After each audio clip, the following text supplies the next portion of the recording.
Yan, good morning po. So sa ngayon meron tayong Toyota Vios. Ayan, na hinatak dito. Ang naging concern ng may-ari ay pumapasok naman yung cambio pero ayaw umandar. So ito yung i-check natin ngayon kung bakit nagkagano ng problema ng Toyota Vios natin. Ito yung 1.3 na Toyota Vios Batman. Ayan mga boss. So i-start natin to.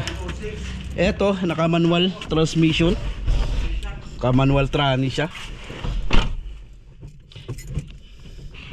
Tingnan natin kung sliding ba o apak clutch tayo. Yun. Yun.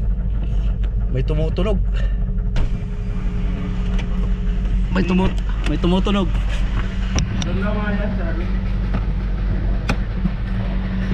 Hindi pa tayo nakaapak ng cambio pero may tumutunog. Dito sa kanan. Dito sa kanan. Tingnan natin, masisilip ba?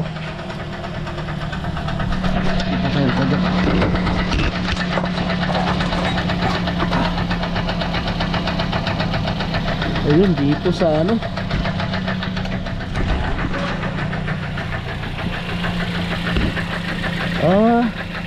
Nagwiwigil yung ano eh, yung axle.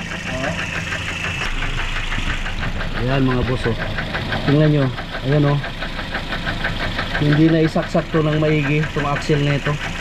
Ayan oh, umuuga yung axle. Kita nyo mga sir. Nawa natin. Ayan. Ayun yung tumutunog. Pumapalo yung axle niya. Ipababa natin yung kanan ng axle nito.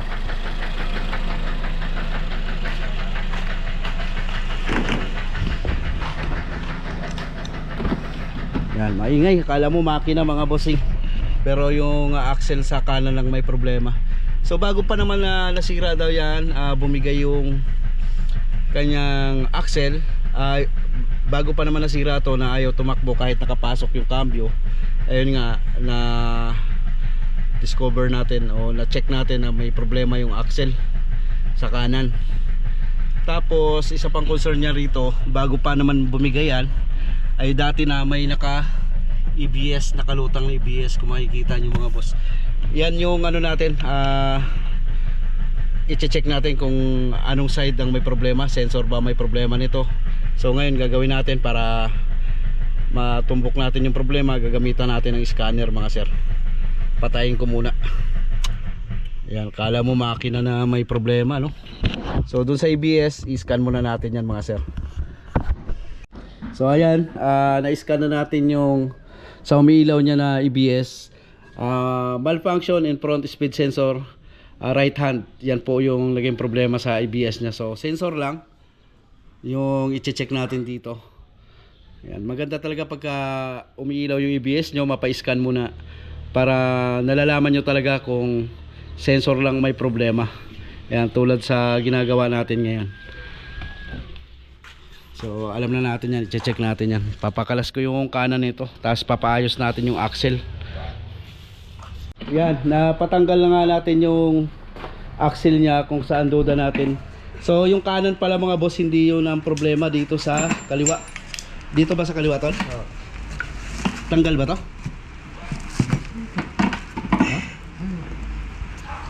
Hindi, nagaganon talaga yan. Ibuksan mo. Kabilaan, pati yan. Wala yung ano eh, sa ABS, yung reactor dito. Kaya pala nag-i-error yung ABS niyan. Bagong CV joint to mga boss, pinapalitan niya. Yan, so check natin. Kaya pala nag-ano yan, dapat yan may ring.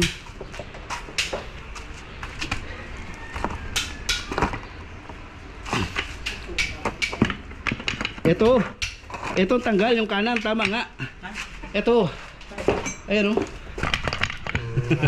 Ito yung kanan, tama. Huwag kang galawin to. Dito, tatanggalin mo to. Ayan oh. Tanggal lock niyan. Kaya para sumabay na ako. Yan. Sige, ito muna unahin niyo. Yan. Pukpukin mo na pa ano, pag ano. Bumitaw yan kaya hindi tumakbo yung sakyan niya. Bagong palit ng CV joint. Mali pa ang pinalit. Kaya pala umiilaw yung ABS. Dapat kasi yung mga boss, may ring dito, yung reluctor kung tawagin, yung mga gear kung saan nakatutok yung ABS sensor. Etong kinabit na CV joint, wala. So talagang, ayan oh. Ayan, yung bearing. Asan yung bearing yan? Sa ilalim. Tanggal yan. Wala na oh. Itaktak mo. Ayun yung lock oh. Wala yung lock. Punasan mo nga. Teka Ayan. lang po akong pamunas. Ayan mga boss oh, natanggal yung ring. Bumitaw tong inner CV joint. Kaya hindi siya nakatakbo. Huwag mo na tanggalin yan. Kaya ayaw na ibalik. Iya, ano na. Itong problema yung sa kanan. Ayan oh, na ano na yung ngipin tol oh. Sira na yan. Baliktad pagkadali nito. Nako, yan ang problema. Ayan oh, natanggal bigla yung ano, yung lock. Ito, nahugot na tong tri joint. Ah, So, siyempre, hindi na mapapaikot. Punasan mo. Yan, punasan mo. Hindi nasira ipin? Ito, hindi naman nasira. Ayan oh. Sira. Parang nasira. Subukan mo ipasok ito. Pag ganun. Yan, sige, pukpukin mo nga. Pukpukin mo. Nahugot yan eh. Sige, pukpuk. Sige. Kunin mo yung screw. Pampukpuk dyan sa gilid. Para lumitaw yung salak.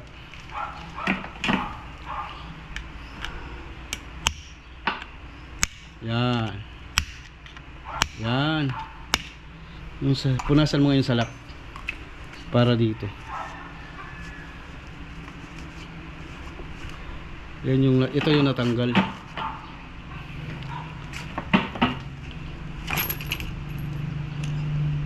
Huwag mo masyadong bukayin.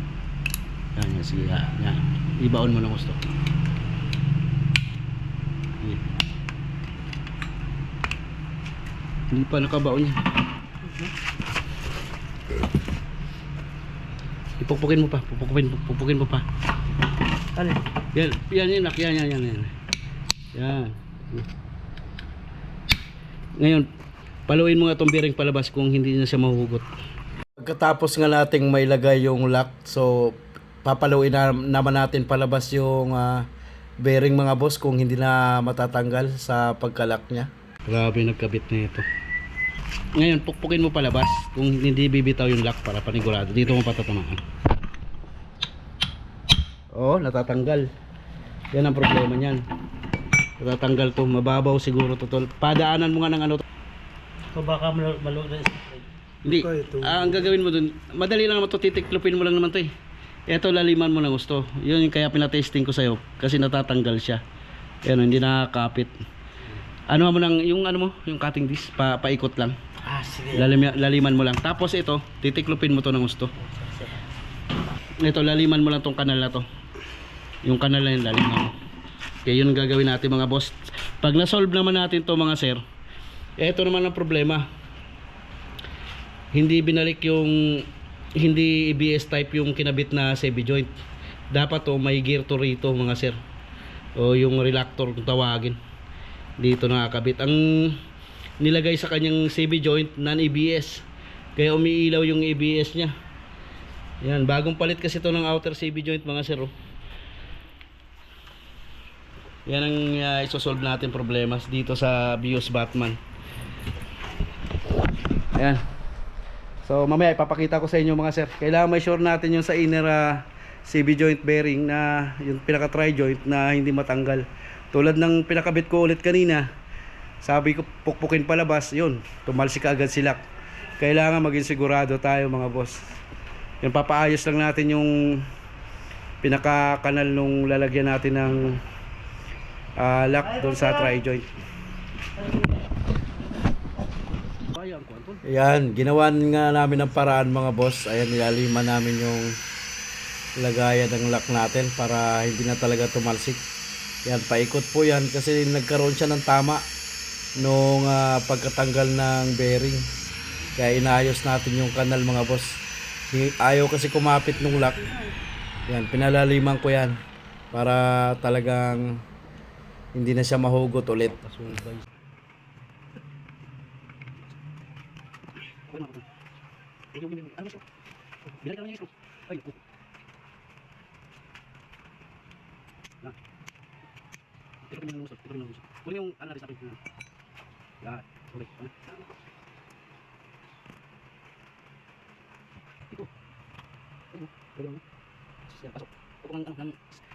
Sana to dito.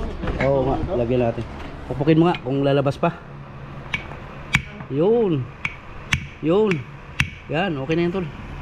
Ayos. Safety na. Ay, Okay na yun. Bali, budang Yan mga boss, so ginawa natin ang paraan. Yan ang naging problema niya. Nahugot to tapos nasira yung kanal nung ring nung tri-joint. Kaya inayos natin. So ayan yung na-solve natin to. Ang problema ko naman, kaya umiilaw yung ABS niya, yung dito naman. Papahanap ko yung luma para mailipat ko yung gear dito.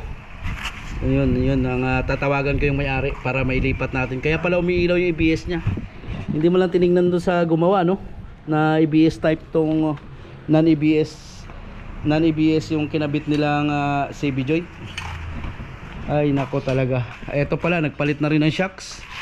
Yan. So bago yung shocks. Ayan, mga bago yung ball joint, tie rod. So ayan, masosolve din natin to. Yun na lang ang kulang ko, yung gear doon sa ABS. Ayan, andyan na nga yung CB joint natin ng bago. Kasi hindi na makita yung stock niya pinagpalitan na CB joint mga boss. Ililipat lang sana natin yung reluctor. Kaso wala na raw, naitapo na. ito pala dapat. Yan dapat, ito, ganito. Yan, tiyatamaan sa ABS. Yung lock niya, tabi mo. Ayan yung ring. Yan. Mali yung pinabit sa kanya. Yan, nailagay na nga natin yung bagong CB joint niya. Yan yung kulang mga boss. Yung reluctor na yan. Diyan po kasi nakatutok yung sensor natin para gumana yung ABS natin mga bossing. Kasi yung dati niya wala. Tapos, ayan yung sensor sa kanan. Pinalitan na rin natin. Kasi dati pa naman bago siya magpalit ng CB joint na walang ABS ay umiilaw na rin talaga. Kaya pinalitan na rin natin yung sensor niya. So ayan mga boss, natapos na natin yung Toyota Vios na ang problema ay ABS, yung umiilaw yung ABS. Kaso nga lang ang ginawa kasi pinalitan ng CB joint na non-ABS kaya lalong nagka-problema. Ngayon binalik natin sa CB joint na with ABS. Ito na yung resulta ng kanyang Toyota Vios.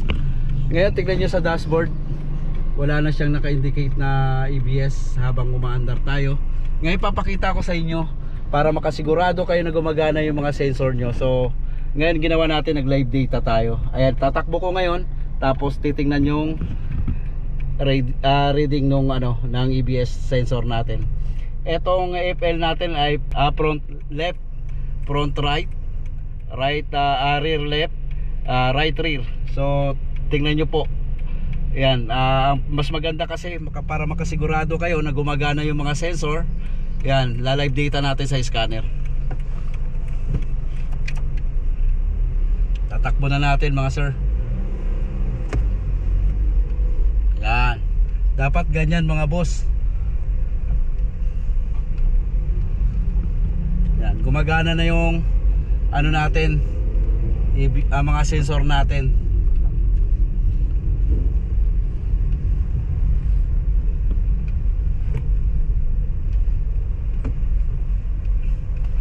Road test lang natin to bago natin i-release sa may-ari.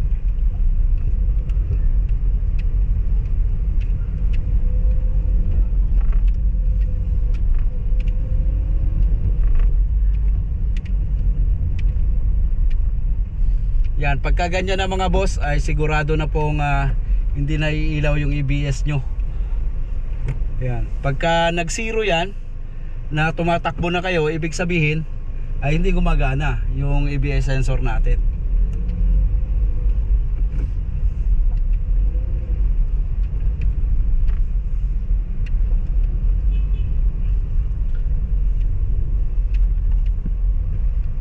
So ikot-ikot lang natin hanggat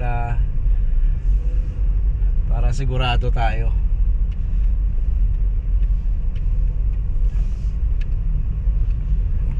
Bukod dun sa CV joint na pinalit natin with ABS, may problema rin siya sa sensor sa kanan harapan. So pinalitan rin natin yung sensor na yon. Kaya pag nagpalit kayo mga boss ng CV joint, tapos alam nyo yung BIOS nyo may ABS, dapat with ABS na CV joint din po yung bibilhin nyo, o pwede rin ilipat yung inyong ABS reluctor o di kaya yung ring ng natin ng CV, ABS. So kagaya ng pinakita ko sa inyo kanina.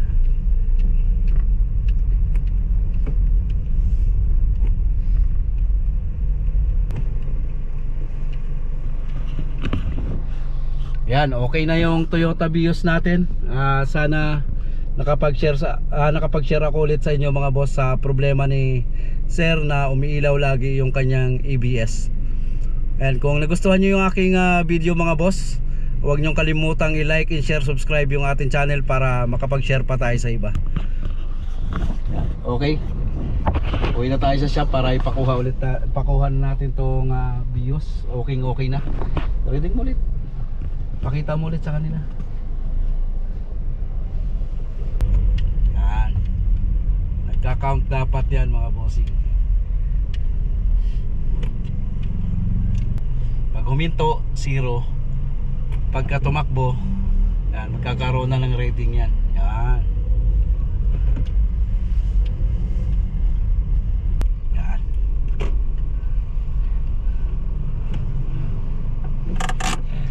Okay na. Okay na. Ipasok to? Ipapasok natin. Dahil na-solve na natin to.